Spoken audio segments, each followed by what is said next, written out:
తగ్లాస్ అనే పేరు వినగానే మనకు గుర్తుకు వచ్చేది ఎమోషన్ ఇంకా ఇంటెన్స్ యాక్షన్ డ్రామా. ఈ సినిమా కమల్ హాసన్ మణిరత్నం కలయికలో రాబోతున్న భారీ ప్రాజెక్ట్. 1987లో వచ్చిన నాయకన్ తర్వాత ఈ ఇద్దరు లెజెండ్స్ కలిసి చేస్తున్న సినిమా కావడంతో ప్రేక్షకుల్లోని అంచనాలు ఆకాశాన్ని తాకుతున్నాయి. మణిరత్నం ఎప్పుడు కథలను ఎంతో డెప్త్ తో ఎమోషన్స్ తో చూపించే ప్రయత్నం చేస్తాడు కాబట్టి ఈ ఇద్దరు కలిసి చేస్తున్న ఈ సినిమా మరోసారి భారతీయ సినిమా చరిత్రలో ఒక కొత్త అధ్యాయనాన్ని లిఖించబోతుందని విశ్లేషకులు భావిస్తున్నారు. ఈ సినిమా ప్రీ రిలీజ్ బిజినెస్ ఇప్పటికే ఇండస్ట్రీలో కొత్త రికార్డులను సృష్టించింది. విజయ్ టీవీ ఈ సినిమా టెలివిజన్ హక్కుల కోసం ఏకంగా 60 కోట్లు చెల్లించి ఈ ఏడాది తమిళ సినిమా చరిత్రలోనే అత్యంత ఖరీదైన డీల్ గా నిలిచింది. అలాగే నెట్ఫ్లిక్స్ ఈ సినిమా డిజిటల్ హక్కులకు 150 కోట్లకి కొనుగోలు చేసి మరింత ప్రెస్టీజియస్ ప్రాజెక్ట్ గా నిలబెట్టింది.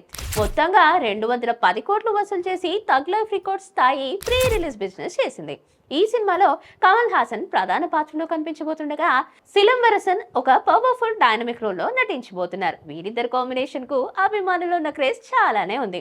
ఈ సినిమాలో ఇంకా త్రిషా కృష్ణన్, సానియా మల్హోత్రా, అభిరామి, అశోక్ సల్వన్, ఐశ్వర్య లక్ష్మి, బోజ్ జార్జ్, సనార్ అలీ ఫజల్, పంకజ్ త్రిపాఠి, రోహిత్ సరఫా ఇంకా వయపూరి ఇంపార్టెంట్ రోల్స్ లో కనిపించబోతున్నారు. ఈ భారీ తారాగణం వల్ల సినిమా పాన్ ఇండియా స్థాయిలో ప్రేక్షకులను ఆకట్టుకునేలా ఉంది.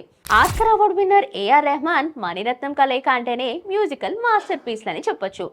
నాయకన్, బొంబాయి, దిల్ సే, గురు, పొనియన్ సెల్వన్ వంటి క్లాసికల్స్ తో వీరి కాంబినేషన్స్ కు ఎప్పటికీ తగ్గని క్రేజ్ ఉంది కాబట్టి ఈ సినిమాకి కూడా అదే స్థాయిలో ఉంటుందని అనుకుంటున్నారు. సినిమా ప్రిన్సిపల్ ఫోటోగ్రఫీ 2024 ప్రారంభంలో మొదలై అదే ఏడాది చివరికి పూర్తయింది. షూటింగ్ ప్రధానంగా చెన్నై, కాంచీపురం, పుదుచ్చేరి, న్యూఢిల్లీ మరియు ఉత్తర భారతదేశంలోని ప్రధాన ప్రాంతాల్లో జరిగింది. ప్రస్తుతం విఎఫ్ఎక్స్, సౌండ్ మిక్సింగ్ ఇంకా ఫైనల్ ఎడిటింగ్ వంటి కీలక పోస్ట్ ప్రొడక్షన్స్ పనులు జరుగుతున్నాయి. సినిమా జూన్ 5, 2025న ప్రపంచవ్యాప్తంగా థియేటర్స్ లో విడుదల కానుంది. సినిమా కథ ఇంకా అధికారికంగా రివీల్ చేయలేదు కానీ ఇది ఒక రా గ్యాంగ్స్టర్ డ్రామాగా ఉండబోతుందని టాక్. కథలో పలు పీరియాడికల్ సెట్టింగ్స్, ఫ్లాష్ బ్యాక్ సన్నివేశాలు ఉంటాయని సమాచారం. సాధారణ వ్యక్తి ఎలా ఒక పవర్ఫుల్ గ్యాంగ్ లీడర్ గా మారతాడు, అతని ఎదుగుదల, వ్యతిరేక శక్తులతో అతని పోరాటం, అతడి జీవితంలో వచ్చే మార్పులు ప్రధానంగా ఉండబోతున్నాయి. Please subscribe to the channel and download the Politicos app from the links in the description.